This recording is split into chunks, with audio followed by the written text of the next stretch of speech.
Hey everyone. If you notice, we're in a little bit different of a scene, a little bit different. We're in a different room basically. And my mustache is gone and it's been some time. Today I want to talk about something very important but not many people talk about in regards to studying or in this case dreaming Spanish. And that's the importance of taking breaks.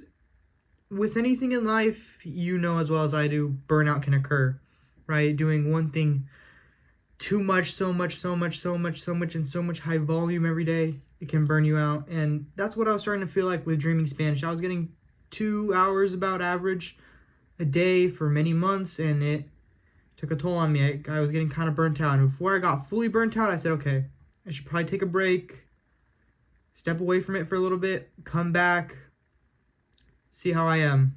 Now, I started recently. I started studying dreaming Spanish again about, I want to say 3 days ago, 4 days ago.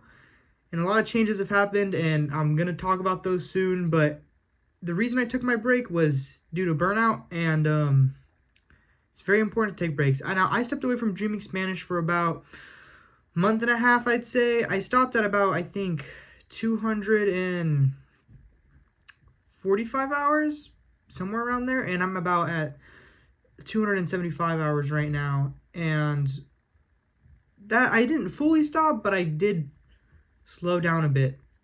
I think it was about, actually I think my break was about a month and a half to 2 months of non doing that. And it was again because of burnout, but also because I had finals coming up, a lot of important life stuff. I just couldn't focus the 2 hours a day I really would want to.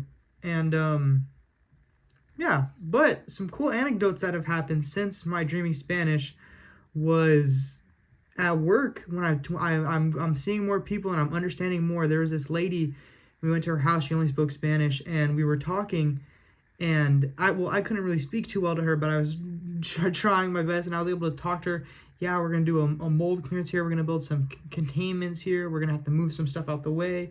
And then she was told me that she was gonna leave the house and if we could keep the door unlocked and basic stuff. And I was understanding. Her daughter had to come in to help translate because I couldn't speak very well, but I was able to understand her point, get it across. It was very awesome. That happened, and that's my little anecdote.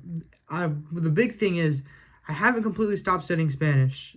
I'm not studying grammar or anything, but what I am doing is watching Attack on Titan, the anime, in Spanish. Now, if any of you guys have watched Attack on Titan, you know how phenomenal it is.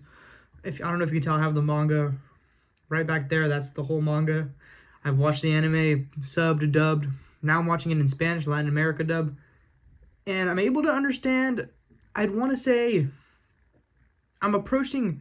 Right now, I'm probably past. If you count my outside platform. Oh, sorry, I think I almost fell. If you count my outside platform stuff, I'm probably about at 300 hours, which I shouldn't be able to understand these shows, but I feel like Attack on Titan because I'm very familiar with it, and I've watched it a bunch, and I've read it. I know more or less. Sorry, minor complications here.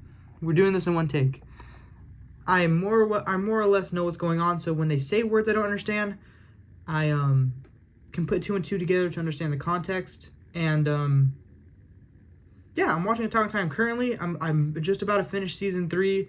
About I think it's 60 episodes in. Very good. I'm understanding about good majority of it.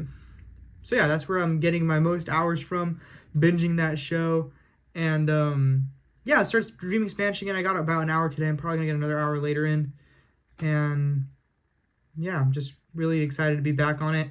Some of the things I noticed were Dreaming Spanish has a bunch of good series now that since I took a month and a half, 2 months off, that I didn't have before, and they're very interesting and very cool.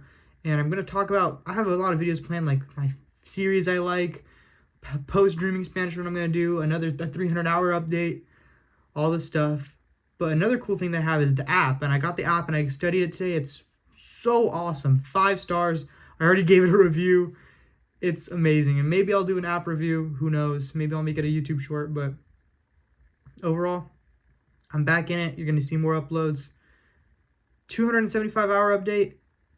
I can understand pretty well. I'm able to understand. The first show I'm able to understand is Attack on Titan, and a show I watched in between is K-pop Demon Hunters. I was really late to watching that one.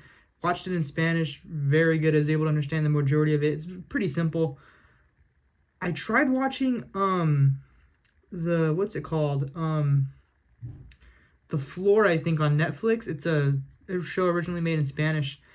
I was able to understand kind of what they were saying, but when it's humans talking in like a real life show like The Office or Breaking Bad or Floors, for instance, or I think it's called Floors, it's a lot more difficult to understand than an animated show. Maybe that's because I didn't watch it before, or maybe it's because I don't know, but it was just a lot more difficult to understand, and I had to really focus in and dial in to understand it instead of like just sitting back and enjoying the show.